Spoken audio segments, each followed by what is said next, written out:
women just want to know that you are their biggest fan and they're in it for the long run. And if you can break down the jargon, I've seen tears, I've seen joy, I've seen celebrations. Like, I get asked to be on someone's trust documents now or estate planning documents, and we're going into the next generation in terms of wealth transfer.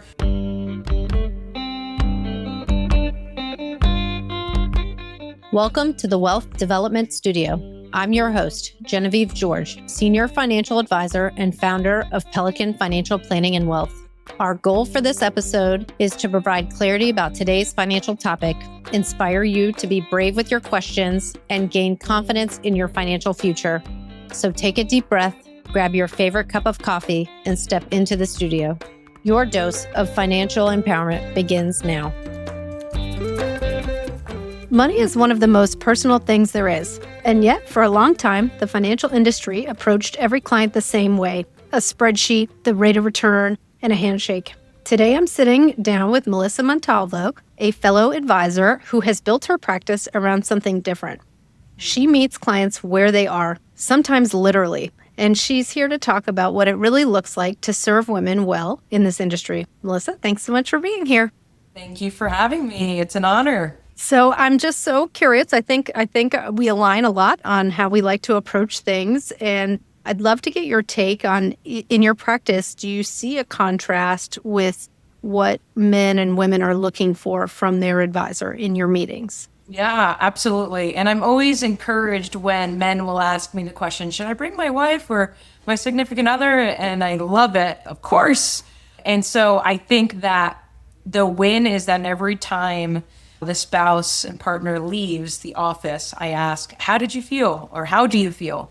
And there's always this sense of comfort, a release of just, like I can just come here in the office. I can call you. I know how to reach you. And you end up turning into one of their best advocates. And my world started in Wall Street. I was working as a hedge fund, analyzing a lot of different stocks and portfolios. And I love that side of the business, but I also over time realized like how much jargon there is. Mm-hmm. And being a coach at heart, an encourager, and even just like a teacher naturally, I felt my passion get to the place where I want to be able to explain just the basics here, make something super complicated, break it down so it's easy to understand, and then all of a sudden more and more growth and confidence and empowerment happens on both the women's side and the man's side. Like, I think a lot of spouses continue to work with me because their wives are now a part of the process. So it's a win-win for everybody. Yeah, and I appreciate that so much in that you and I as advisors, we need that detailed knowledge, right? But we need to recognize where our clients are as far as what information that they want to give. And I've had clients over the years that want to receive very detailed information. So I'm ready for that. But the majority of my clients really want to know, like, am I okay? You're not just throwing numbers at them and not explaining what that means. And I think they appreciate that so much in their relationship with you as their advisor. Yeah, and I think it's important right now to also continue to refine our practices. So leveraging technology, doing your best to use illustrative purposes to break down what a tax document is. Sometimes we just look at this number and, oh my goodness, look at all these line items. And I love accountants, but their world is also overload too. So for me as that trusted advisor, I feel like it's fun for both of us to say, hey, like, Jen, you're looking at this return, you can read it inside and out, but it's like, how do we make sure this makes sense to the everyday person who's not analyzing all the details? That's so right. Using technology has been such a win. And like, it's a new thing for me. We have to become more adapting of AI and in this space because it's a resource and the world's growing so fast. So it's nice to take a pause to say, okay, what resources should we be adding to our practice to tell our story better so that clients better understand where they financially are, where they're headed, and the advice that we're giving them to gain more confidence. Yeah, I love that. I think that approach is so helpful in that you're trying to suss out like where people are at, right? You're not waiting for them to say, hey, Melissa, explain that a different way, right? You're coming and you're proactively saying, let me illustrate this for you in a different way rather than putting a tax return in front of you or a tax projection in front of you and just saying, here are all the numbers, right? Because we can get bogged down in the numbers. And how many meetings have you, prior to you being in charge of your own practice, how many meetings were you in where you watched other people just hear numbers and the client just like glazes over? Yeah, glazes over. And I also realized there's this level of respect of if we get that tax return, they're showing everything. Like that's all the skeletons out in the closet. What an honor that we are able to understand what this document is and break it down. I feel like trust is just critical when it comes to alignment and working with one person, one family, one household at a time. And most likely women they want to get a game plan going and they want to know they're going to be okay.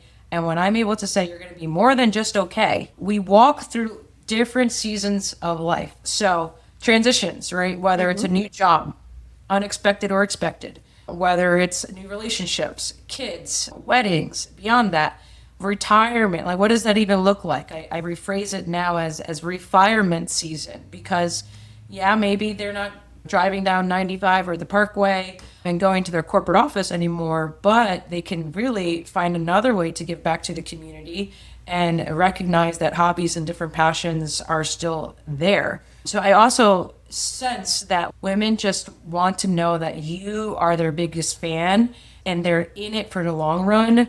And if you can break down the jargon, I've seen tears, I've seen joy, I've seen celebrations. Like I get asked to be on someone's trust documents now or estate planning documents, and we're going into the next generation in terms of wealth transfer. Jenny, you work with high net worth individuals and you work with folks that are like, hey, I want to make a difference, be different than my parents or different than the generation ahead of me.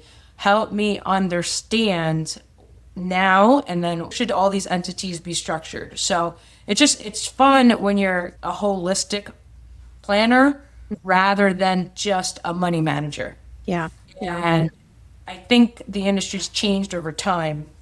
I've always held on to that investment because I love the math and I love the stocks and I'm a big fan of seeing things grow.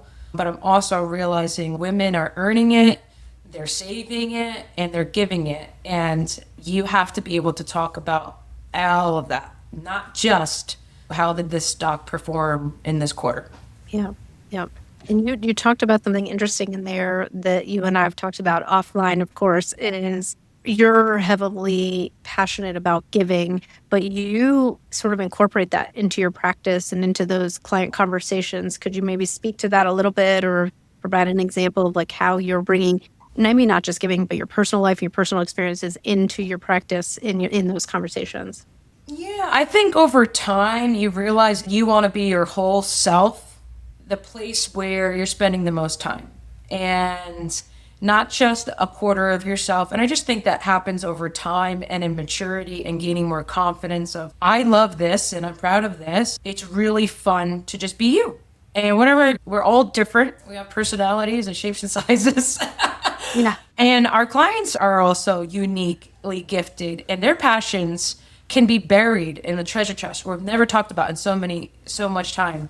And so I can give an example where I recently decided to go visit clients who live out in Holland, Michigan during tulip season. And it just happened. It was gorgeous.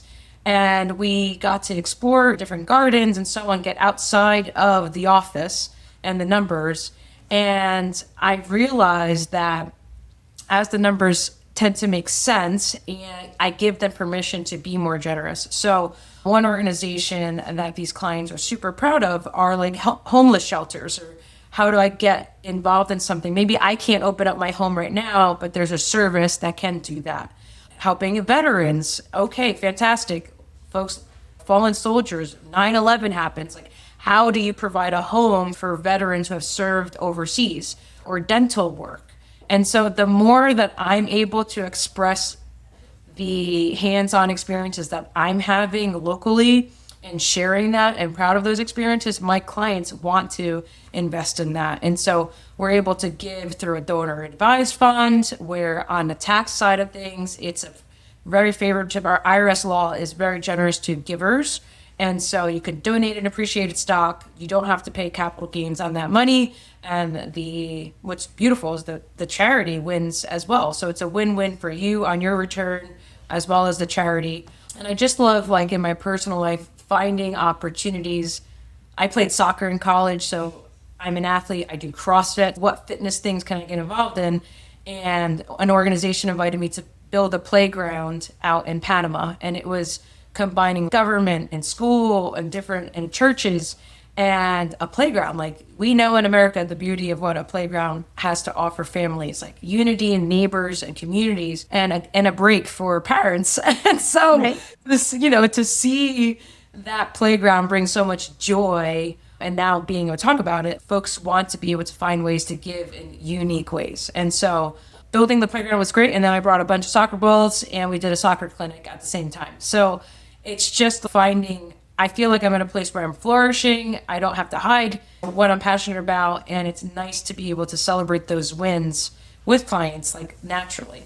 Well, and one of the things that you mentioned was you went to Holland, Michigan to spend time with this client, right? Yes. And so when we as advisors have the opportunity to spend time, more quality time, not just a 1 hour meeting in the office, really spend quality time with somebody in their home or something like that, that leads to so much more in-depth conversations, right? Where you had the actual opportunity to share that story with them and be able to feel out what are their passions and what are they looking, where do they like to spend their time? And then you can help them on the financial side to know how to do that. Like, the strategy of a donor advised fund isn't something everybody really knows, that isn't talking to somebody about it. But if you have a relationship with an advisor where you're not talking about your charitable giving and they're not asking because maybe they're only looking at one piece of the full picture, it's hard to just come and say, hey, you need this information. You need to know how that you can do this, because we don't know that they're passionate about those things. Yes.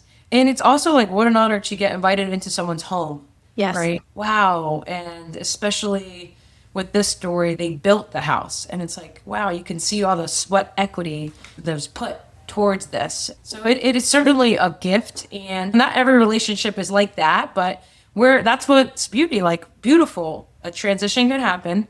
A client may not know your value yet, but when something happens, because something will happen, and how do we respond in times of chaos or in times of a need? Mm-hmm. And we are that voice of reason. We're that voice of, aha, let's think about this a little bit more. And they just know that you're their trusted advocate. You're their trusted advisor. And they can end up coming to you a lot more. And there's times where you don't have all the answers. But over time, you and I, Jen, we've built resources. We collaborate, right? We're literally in the same world, and we're talking about these cases. And I feel like it's so important to have that dialogue and have an abundance mindset rather than competition or scarcity. Right. Because you can find yourself on an island by yourself and just being siloed. Not so beneficial for your clients either, right? Right. Your clients don't expect you to have every answer, but what you're attempting to do is be their main resource, and then you can connect them with the other people that are have those answers. And you spoke a little bit about the honor of somebody sharing their tax return with us, and I feel the same way about the estate planning documents, right? There's so much trust that has to go into somebody having a conversation with you about what they want to happen if they are no longer here, right? And I know you have had plenty of examples of where you've worked through that with clients. So maybe just talk through how you've seen that play out when you've been able to help them on the front end of coordinating those components and then potentially seeing them come to fruition. That's a really, really good question. I feel like when you get to know, okay, the psychology of money and how these clients have earned that money today, right? And then you talk about their parents and then maybe their parents ahead of time. And then you end up having conversations of okay, the next generation, who's the saver and who's the spender, within your family. And my kids are 11 and 12, and I can tell you who those are. Exactly. Like, you already know it. So I want them to know that I'll just be a sound of reason to perhaps their daughters or their sons. They may not know all the details, and that's okay, but I do, right? And my purpose of having this dialogue now is just to make sure, like, when eternity comes, you get to kind of say what you want your dollars to do beyond what they're doing later on. And so it's a weird situation, but it's also, you got to prepare just in case. What if premature passings happen? Yes, we're all going to die. Nobody wants to talk about this, but we are all going to die. I like how you said when you find eternity, but like you're still going to cease to exist on this. On this earth, physical space. It's very short. So having a plan is so important. And you're speaking to, okay, I helped mom and dad map out what that plan is, having a detailed conversation with them about their saver and their spender and what protections they want to put in place. But then you've also had instances where you've had to work through that on the other end, right? After somebody has passed. And maybe you can speak to the clarity that you had as an advisor and that you were able to help provide to the family through that process. I mean, right now I can think of an 80-plus-year-old woman who did pass away, and I was managing her revocable living trust, and I got to know the trustees. Now there's other siblings in the mix, and so because I gained the trust of some of the siblings who were more involved, I then, upon passing, like, I had the opportunity to build rapport, make some connections with everybody who is the beneficiary. And it was just really beautiful to see the level of understanding that this money could have been spent a long time ago. But it actually came about because the father had invested moons ago, like over 50 years ago, and just seeing the power of compounding of a dividend constantly getting reinvested, but how far that would go. And then it took care of mom, right? And so then to see like folks in their 60s, like, oh my gosh, now this is newfound money. What should I do with it? But it's making everybody think, am I okay? Am I on track with my financial plan? How aggressive should I be with this new money? So I'm now here, and it's a valued resource. And so they're taking the opportunity to reassess with their own personal lives. Are they at peace with what could they be doing also differently and better? And so I just feel like that's a full circle moment for me, because I can also honor the father from many years ago to say, like, this was dad's choice to defer gratification today so that investments could be allocated for the future. Is that something that is important to you to do? And really that's incredible. And multi-generational planning there, right? In that situation, you probably didn't meet the father, right? No, never did. And so you're honoring what was put in place and written on the father's behalf for now the daughter and now the grandchildren, which is incredible. Exactly. And maybe use that to speak to the importance of having estate documents and having your ducks in a row on those things, because it could have gone different if it was just accounts, right? Not in a trust. That's very true. It could have gone very, very different, but this was so seamless. And one of the siblings' spouses actually told me of an inheritance situation where things are still caught up in probate, and it's been over 2 years. So just to get that, it was all private, it was seamless and streamlined. And again, it's just being a little bit more proactive than, okay, I got this investment account, what should we do? But it was also like, it's emotional. We had a lot of tears, and we're gonna go to celebrations of lives, and just to get invited to go to that, I also feel like it's an honor. And I just think I'm impacting generations. It's just not one person. Yeah.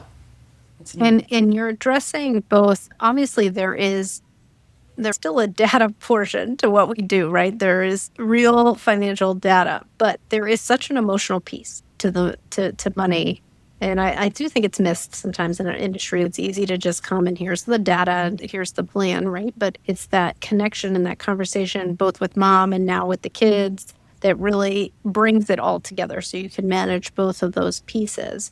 In a world where good advising sometimes is the rational, the data, the planning, how do you address that when you know that there's an emotional side to it and you need to it's so easy to measure yourself against the S&P 500, and does that define success, yes or no?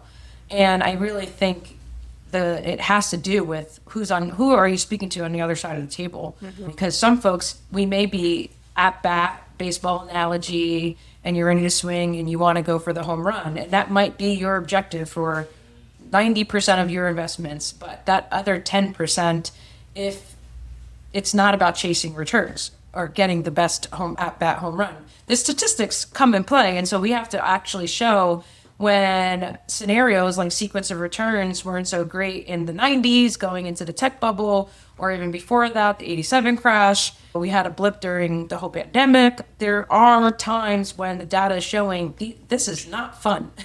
And I think we end up adding a lot more value if we run a financial plan and we solve for a specific need, to then say that, listen, yes, we're down 40%, but the reality is we could be down a lot more if we were just chasing the S&P 500. So there is strategies around that we don't need to be uber aggressive with all the investments. And I do believe like every dollar should have an assigned goal to it. Because if you think about the investment vehicles, you've got tax-free ways to invest, tax-deferred ways to invest, and then taxable ways to invest. And depending on everybody's income or work situation, some of those investments are available to you, some are not. And we don't know what the tax law is going to be later on, and things may change. And so that's why I think working with someone like ourselves, it's like, let's just have that dialogue, and just in case the law changes, are we going to give ourselves more power later on and freedom to make decisions and choices around where we're going to take distributions out? Or are we going to be forced to then say, oh my goodness, you only have this bucket. Now, now what? What will the tax implications be? And so you've got the economy that goes in ebbs and flows, and whether it's a trough, a peak, or just a slow cycle. And then you've got a lot going on politically, and you've got a lot going on geopolitically, that it's really critical to make sure you look past in terms of investment returns, a sequence of returns, to say, okay, what would be the best probability of success in regards to my allocation today? And then how do I remove emotions from all of this? Because if I end up panicking and selling at a time where all of a sudden 18 months from now things are double digits, you missed out. Or would I let fear? How about greed? Like, what about pride and greed? And you think you're at the all-time highs and you never sell. You don't get out. You don't sell a portion of your gains, right? Like, that happens where you just think one specific industry is going to continue to rise and the multiples will be XYZ, but it may not happen. So, 90% of returns will come from that asset allocation with U.S. and international and fixed income exposure. And I think we as advisors add the value for that extra 10%. Yeah, absolutely. And I love many things that you said, but every dollar should have a goal assigned to it. That's huge.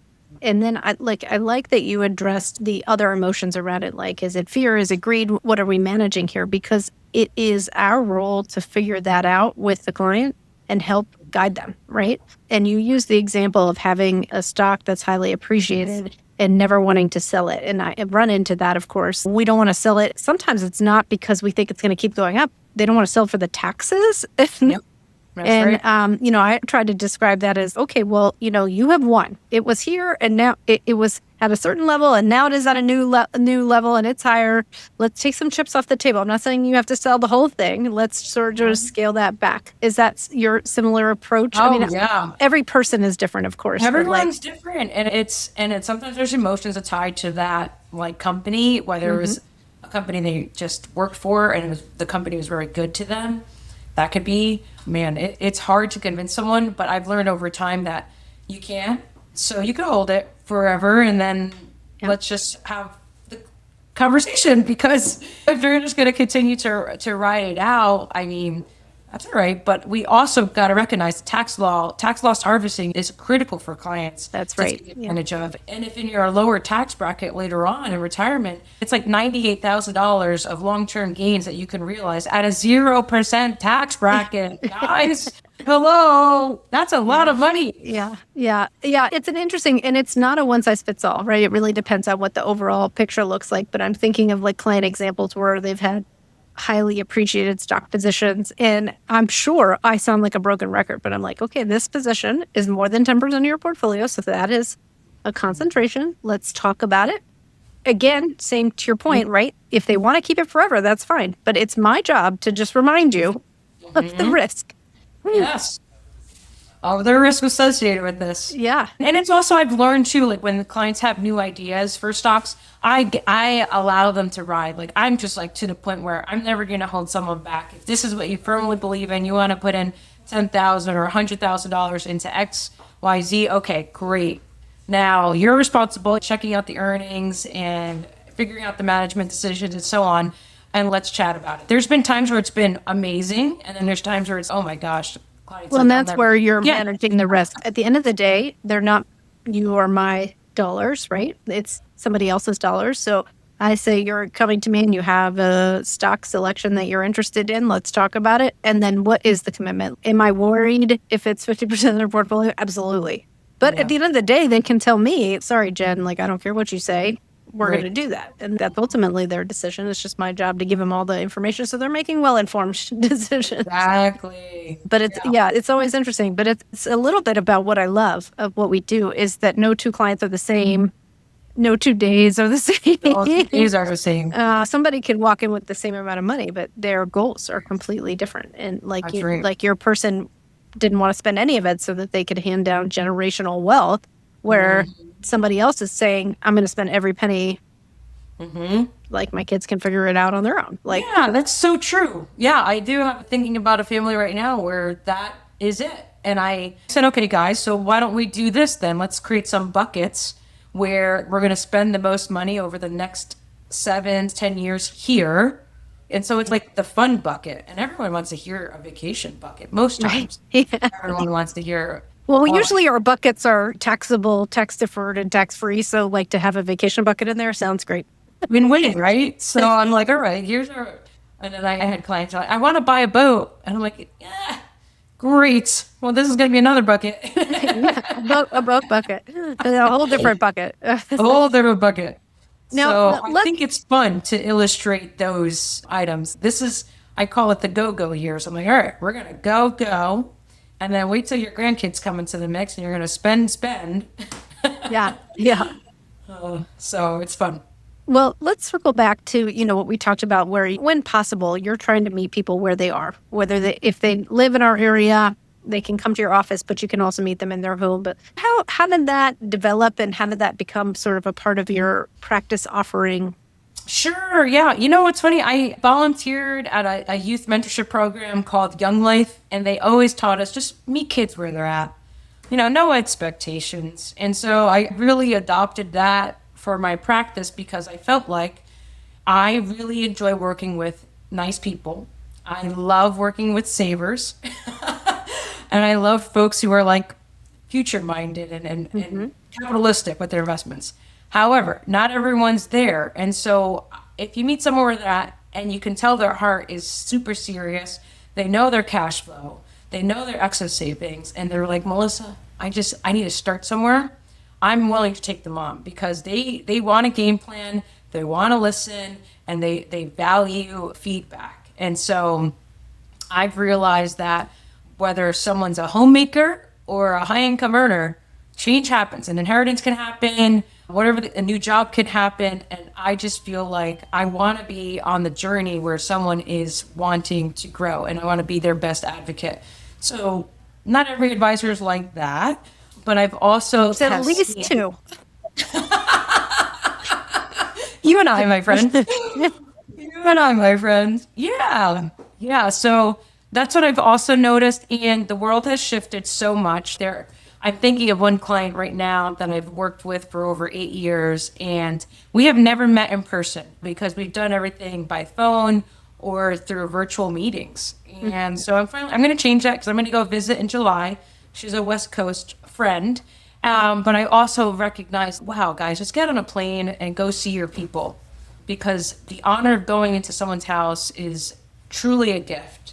and the world, we're accessible. But I also recognize that so much can get done on a virtual meeting today. I have onboarded clients that I have never met, and they're busy, and that's okay. And so if we can do this kind of conversation and they're serious and we see each other and all the onboarding. And if they feel like they're getting everything out of it, perfect. then that works, right? If that's what works for them. But there's other clients where meeting in person, and I don't want to call it hand-holding because I enjoy it, but like coming alongside them and giving them a little bit more attention, they may enjoy that. That's right. And I just also want them to know, like, besides just being the financial advisor, let's partner with your accountant. Let's partner with your estate planner. And if you don't have that, then let's find those folks. We're a basket of resources, whether it's a mortgage lender or a realtor, special needs trust. Like, there's so many other avenues that we can assist or handhold for clients' needs, both locally. So yes, I have an office here in Palm Beach Gardens. Okay, fantastic. Everyone knows the area, but there's plenty. Like, my practice started in New York and New Jersey, and so I studied finance at Lehigh University in Pennsylvania, and then it's just grown. Like, people migrate, and I want my people to know that no matter where they want to go, like, I will be there. That's amazing. That's amazing. Yeah, I love that. Now, on the topic of like working with women, because obviously you work with both men and women, but being a female in the financial industry, I think we have a different approach to maybe how we're talking with everybody. But what do you do when you're talking with a woman? Maybe she's a prospective client or could be a prospective client, and you can tell that she's not sure if she should engage an advisor or not. I put that in the place of, I think there's maybe fear there, or somebody else has been taking care of it for a long time and they just haven't been engaged. Like, how do you approach that to make that person feel confident and comfortable to have that conversation, which of course requires so much trust, right? Yeah, because, we have our expectations too. We're fiduciaries, so we got to know what's going on in someone's financial situation, because as we're giving advice, things will change. And you don't want to be calling and not getting calls back. So there is an expectation of make sure the person's not a market timer, or they're going to call back within 48 hours. And they're referring you clients. Like, if they're nice and generous and they're growing, like, they're obviously surrounding similar people in their niche and they would want you to succeed. So that's definitely something I want to partner with. I really feel like there's so much to be learned in just an hour of a dialogue. And I tend to give like educational resources to say, these are actionable items that we need to take care of right now. And let's revisit in 6 months. And then that goes back, let's revisit in 18 months. And I did have a situation where a woman was going through a lot. She just lost her mother, and she had accounts. She had responsible for her mom's estate.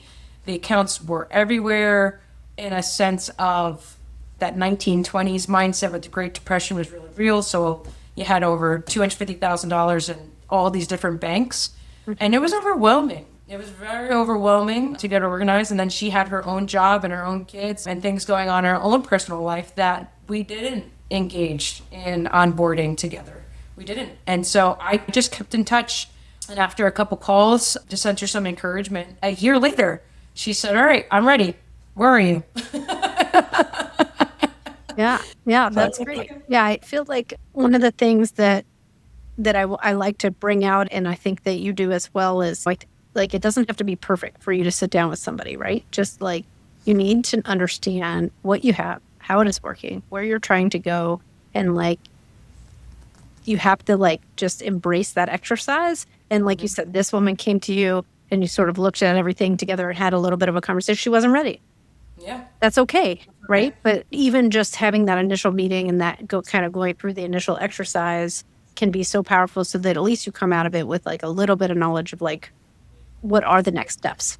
Exactly. And you can ultimately choose to take them when the time is right for you. But exactly. And I feel like if you can give those tidbits for them to work on their own, that speaks value. Like, you made a difference right there. And they'll remember you for that. So talk to me about, you mentioned it a little bit, but you started in the hedge fund space, and then you ended up in more financial planning and investment management. So maybe talk to me about that transition and how that played out.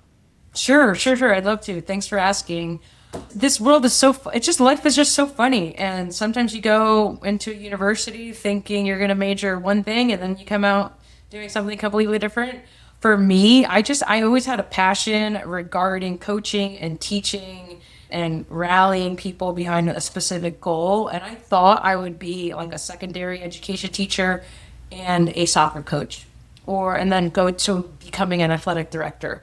But over time, there was a lot of value with having a woman, female in the corporate space, that we see things a little differently and respond maybe a little differently.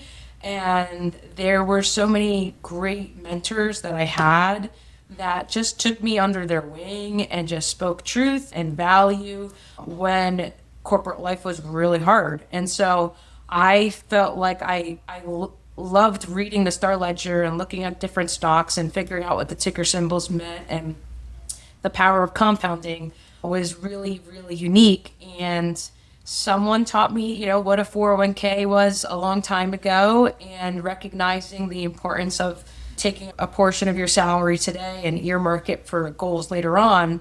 That just resonated. I cannot promise that Social Security is going to be there. That system that income benefit may not be there. So why depend on systems if we can kind of create our own strategy or cash flow later on? So I just recognized that different people were having these conversations with me. As all my jobs landed, it was always within the financial industry. So I've been working since 2008. And a great time to be looking for your first job. Excellent time to be looking for your first job in finance too, by the way. First job in finance, and I had a job. And I'm glad it was 08 rather than 09, because 09 it was very difficult to find a job, right? Oh my goodness. And you're like, oh, do you go to grad school now? Like what's next? Yeah. And so I think having a coachable heart also helped shaped me, because I kept studying, I kept going for the next certification. I just always wanted to be a well-rounded, versatile person. And then professionally, I realized, wow, you're more than just like a transaction person. You are cultivating deeper relationships. You're going into the weeds, and these are really qualitative conversations that I was able to build a life, I guess, off of all this, and realize I'm very passionate about it. I want other people to succeed, and money means something. You don't have to be scared of it. You can conquer it. And ladies, we're earning it. And so I just feel like, we're calling a lot of the shots, and men really respect it, and they see the partnership. And so it's how do you make sure as a team you're collaborating together? And I'm very thankful for all the men that I've worked with who cheered me on, because there's times where you don't know your worth, and they've reminded me. And so, in good conversations and hard conversations. And so, so over time, I said yes to becoming a partner of a firm, and we're an investment boutique firm here in Palm Beach Gardens, and clients all over the country. But I'm a Jersey girl at heart, so I will spend a lot of time at the Jersey Shore, as I love to do. And for me, it's just one person at a time, one family member at a time. And every place I've worked, I can say thank you. It was a bridge to something else. And now being on this side of the business, it's you could take your time and just go deeper. Take your time. Right. Yep. Yeah. So corporate and America, that's on your side, but that's on the client side too, right? You're not pushing them. I have to have this. I have to have this. You're meeting them where they are. Yes. And just helping them work through the process of planning or estate planning or whatever goals they're working towards. You're coming alongside them and just trying to help them in the best way that you can. Yes. Yeah, absolutely. Yeah, I love that. It's been a great ride. That's awesome. And how can people find you to work with you, Melissa? Oh my goodness. Yes, there's so many ways, right? I'm on LinkedIn. Atticus Wealth Management is the firm here, PGA Boulevard and Prosperity. Obviously, I love to give our office line. It is 561-425-9900. Okay. But honestly, guys, just reach out, personal cell phone number, send a text, shoot an email. All the things. Melissa Montalvo over here. Yes, yeah, I love it. I love it. Anything that you want to share, like as a closing comment, if there's somebody out there listening, what do you want them to come out of this with? Yeah, I mean, I think there's a lion inside of everybody, and you gotta have to get to the place where you're unleashing that, finding confidence in where you're at. And so we're all on a journey. And Jen, like, for your great example of just saying, hey, I want to serve people, I want to serve families. And so I think being open to having collaboration with other folks is really, really important because we don't all know everything. And it's really important just to have that sounding board around you. You want to have folks that are cheering you on in every season of life that you're in, professionally and personally. And so I think life is about relationships and not taking that for granted. Yeah, I love that. I love that. Thank you so much for being on. That's it for today's episode of the Wealth Development Studio. Remember, financial clarity is powerful. Do you need help with your financial plan? Go to pelicanfinancialplanning.com to schedule a call with me. Until next time.